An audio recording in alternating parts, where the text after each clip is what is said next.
លោកយាយអង្គនាមីទាំងអស់ជាទីគោរពសូមស្វាគមន៍មិត្តប្រិយមិត្តយុវជនយុវរាជជាទីមេត្រីថ្ងៃនេះជាថ្ងៃមួយប្រកបដោយឋានៈល្អវិរិយល្អសុភមង្គលល្អយើងខ្ញុំទាំងអស់គ្នា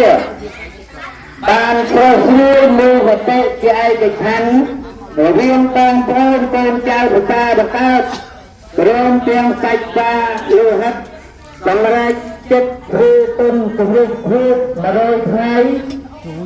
ជួយឧទ្ទិសដល់រឿងវិញ្ញាណខណ្ឌនោះទៅញ៉ាំរឿងចៅនិសាព្រមទាំងធ្វើទុនសង្កតាតេណានុពទានឧទ្ទិសរួមដល់រឿងវិញ្ញាណខណ្ឌជាដូនមេត្តាបិតានិងញាតិការទាំងពីរកន្លែង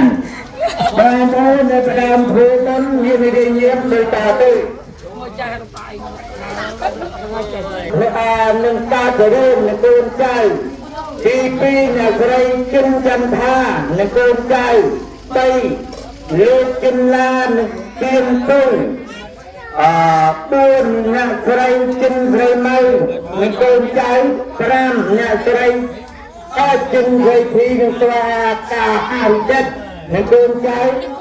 6ចិនអូនអ្នកកូនចៅ7អ្នកស្រីចិនកោនឹងកូនចៅ8លោក